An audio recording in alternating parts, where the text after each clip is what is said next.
Hello friends, welcome to மக்கள் சேவை channel. இன்றைக்கி நம்ம ஒரு முக்கியமான இன்ஃபர்மேஷன் பற்றி தான் பார்க்க போகிறோம். அதாவது தமிழக மக்களுக்கு முக்கிய அறிவிப்பு வெளியே இருக்குது. அதாவது மார்ச் 31ஆம் தேதிக்குள்ளே பல்வேறு சேவைகளுக்கான டைம் முடிவடையுது. ஸோ மார்ச் 31க்குள்ளே இந்த எல்லா வேலையுமே முடிக்க பாருங்கள். இப்போ இதை பற்றின மொத்த இன்ஃபர்மேஷன் தான் இந்த வீடியோ பார்க்க போகிறோம்.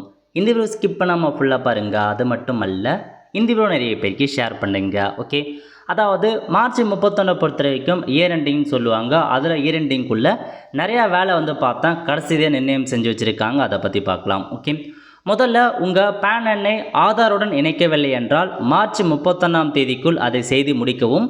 இல்லையெனில் உங்கள் பேன் செயலிழந்து போகலாம். இது வங்கி மற்றும் நிதி பணிகளில் சிக்கல்களை ஏற்படுத்தும். வருமான வரி தாக்கல் செய்யும் சிக்கலாகும் அப்படின்னு சொல்லியிருக்காங்க. ஸோ பேன் கார்டு கூட ஆதார் கார்டு லிங்க் பண்ணாதவங்க 1000 ரூபாய் நீங்கள் ஃபைன் அமௌண்ட்டை பேமெண்ட் பண்ணி மார்ச் 31க்குள்ளே பார்த்தா லிங்க் பண்ண பாருங்கள். மேபி அதுக்கு மேலே போகுது அப்படின்னா உங்களுக்கான பேன் கார்டு பார்த்தா செயலிழந்து போகலாம்.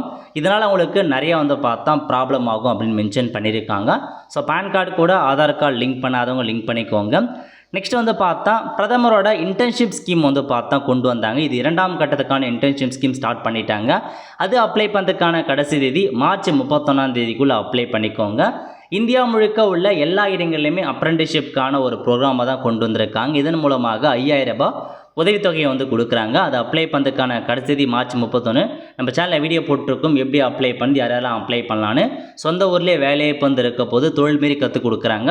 ஸோ அப்ளை பண்ணுறாங்க, கடைசி தேதிக்குள்ளே அப்ளை பண்ண பாருங்கள். ஓகே, அதுக்கடுத்து 3வது அறிவிப்பு என்ன அப்படின்னு பார்த்தீங்கன்னா, மத்திய அரசு சார்பில் பெண்களுக்காக மகிழா சம்மன் சேவிங் ஸ்கீம் பார்த்தா கொண்டு வந்தாங்க. மகளிருக்கான ஒரு சிறப்பு சேமிப்பு திட்டம். இதில் நீங்கள் 1000 ரூபாய் முதல் அதிகபட்சமாக 2 லட்சம் வரைக்கும் இன்வெஸ்ட்மெண்ட் பண்ணுறீங்க அப்படின்னா 7.50% உங்களுக்கு வட்டி கொடுக்குறாங்க.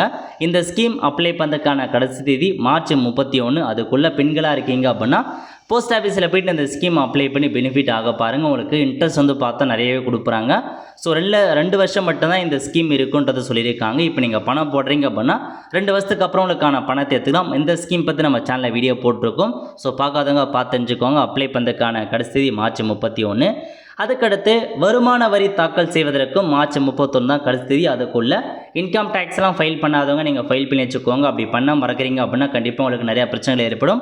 அதேமாரி ஃபைன் அமௌண்ட்லாம் கட்டி தான் நீங்கள் பண்ணுற மாதிரி இருக்கும். ஸோ இன்கம் டேக்ஸ் ஃபைல் பண்ணாதவங்க ஃபைல் பண்ணிக்கோங்க. அதுக்கடுத்து விவசாயிகளுக்கு முக்கிய அறிவிப்பு. அதாவது விவசாயிகளுக்கு ஆதார் போலவே அடையாள அட்டை பார்த்தா ப்ரொவைட் பண்ணுறாங்க. அது அப்ளை பண்ணுறதுக்கான கடைசி தேதி 31/3/2025. அதுக்குள்ளே நியரஸ்ட்டாக இருக்க சிஎஸ்சியில் போயிட்டு உங்களுடைய சிட்டா பட்டா காப்பி ஆதார் கார்டை கொண்டு போய் பதிவு பண்ண பாருங்கள். கம்பல்சரி விவசாயிகள் நீங்கள் இந்த ஐடியை வாங்கி வச்சுருக்க முக்கியமாக பிஎம் கிசான்லாம் அமௌண்ட் வராங்க பாருங்கள். கண்டிப்பாக நீங்கள் பதிவு பண்ணுற மாதிரி இருக்கும். அப்படி பதிவு பண்ண முட்டிங்க அப்படின்னா அடுத்த மாதம் முதல் உங்களுக்கான அமௌண்ட் வராது அப்படின்றதையும் மென்ஷன் பண்ணிட்டாங்க. ஸோ லாஸ்ட் தேதிக்குள்ளே விவசாயிகள் இந்த அக்ரிஸ்டாக் ஐடியை பதிவு பண்ணி வச்சுக்கோங்க. ஓகே, அதுக்கடுத்து ரேஷன் அட்டை வச்சுருக்கீங்க அப்படின்னா உங்களுக்கான அப்டேட் கொடுத்துருக்காங்க பாருங்கள். அதாவது ரேஷன் கார்டு வைத்திருப்பவர்கள் அனைவரும் தங்களது குடும்பத்தில் உள்ள உறுப்பினருடைய அடையாளங்களை மார்ச் 31ஆம் தேதிக்குள் சரிபார்த்து முடிக்க வேண்டும். குடும்பத்தினர் அனைவரும் KYC செய்ய தவறினால் அவர்களுக்கு ரேஷன் பொருட்கள் வழங்குவது நிறுத்தப்படலாம். அவருடைய பெயர்கள் நீக்கப்படவும் வாய்ப்புள்ளது அப்படின்னு சொல்லியிருக்காங்க. அதாவது உங்கள் குடும்பத்தில் யாராச்சும் உங்கள் குடும்பத்தில் ஒரு 5-6 பேர் மெம்பர்ஸ் இருப்பாங்க ரேஷன் அட்டையில். அந்த மாதிரி எல்லா மெம்பருமே EKYC பண்ணியிருக்கலாம் அப்படின்றத செக் பண்ணுங்கள். பண்ணாமல் இருக்கீங்கன்னா கண்டிப்பாக பண்ண சொல்லுங்கள். ஸோ ரேஷன் கடையில் போயிட்டு உங்களுடைய கைரேகை வச்சு பதிவு பண்ணால் போதுமானது. ஸோ இன்னும் நிறைய பேர் பதிவு பண்ணாமல் இருக்காங்க. அதுக்கான கடைசி தேதி மார்ச் 31. அதுக்குள்ளே உங்கள் குடும்ப உறுப்பினர் எல்லாமே KYC அப்டேட் பண்ணிட்டாங்களா இல்லையா அப்படின்றத நீங்கள் செக் பண்ணி பார்த்துட்டு அப்டேட் பண்ண பாருங்கள். இதுதான் உங்களுக்கான இன்ஃபர்மேஷன். அதுக்கடுத்து UPI பயன்படுத்துகிறீங்க அப்படின்னா உங்களுக்கான அப்டேட்டுங்க. அதாவது 3 மாதங்களுக்கு மேல் பயன்பாட்டில் இல்லாத பழைய செல்ஃபோன் எண்ணுடன் இணைக்கப்பட்டுள்ள UPI சேவை ஏப்ரல் 1ஆம் தேதி முதல் வேலை செய்யாதுன்னு சொல்லியிருக்காங்க. ஸோ மார்ச் 31க்குள்ளே உங்கள் UPI ஐடியில் எந்த மொபைல் நம்பர் லிங்க் பண்ணியிருக்கீங்களோ அது இருக்கா இல்லையா அப்படின்னு செக் பண்ணி பார்த்துக்கோங்க.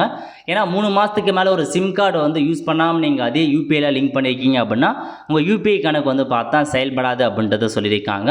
ஒன்று உங்களுடைய மொபைல் நம்பர் சேஞ்ச் பண்ண பாருங்கள் பேங்க்கில் போய்ட்டு, இல்லை உங்களுக்கான UPI செயல்படாது. 3 மாதத்துக்கு மேலே சிம் கார்டை பயன்படுத்தாமல் இருக்கீங்க, ரீசார்ஜ் பண்ணாமல் இருக்கீங்க அப்படின்னா இந்த ஒரு நடைமுறையை கொண்டு வரோம் அப்படின்னு சொல்லியிருக்காங்க. ஸோ மார்ச் 31க்குள்ளே பேங்க்கில் போய்ட்டு உங்களுக்கான மொபைல் நம்பர் சேஞ்ச் பண்ணுங்கள். UPIலையும் உங்கள் மொபைல் நம்பர் சேஞ்ச் பண்ண பாருங்கள். ஸோ இதாங்க உங்களுக்கான இன்ஃபர்மேஷன். ஸோ மார்ச் 31க்குள்ளே இந்த எல்லா வேலையுமே எல்லாமே முடிக்க பாருங்கள். ஸோ பண்ணிட்டவங்க விட்டுருங்க, பண்ணாதவங்க மட்டும் இந்த ஒர்க்லாம் வந்து முடிக்க பாருங்கள். வெல் ஃப்ரெண்ட்ஸ், கண்டிப்பாக இந்த பிடிச்ச லைக் பண்ணுங்கள். அது மட்டும் அல்ல, இந்த வீடியோ நிறைய பேருக்கு ஷேர் பண்ணுங்கள். அடுத்து ஒரு நல்ல வீடியோ சந்திப்போம். நன்றி, வணக்கம்.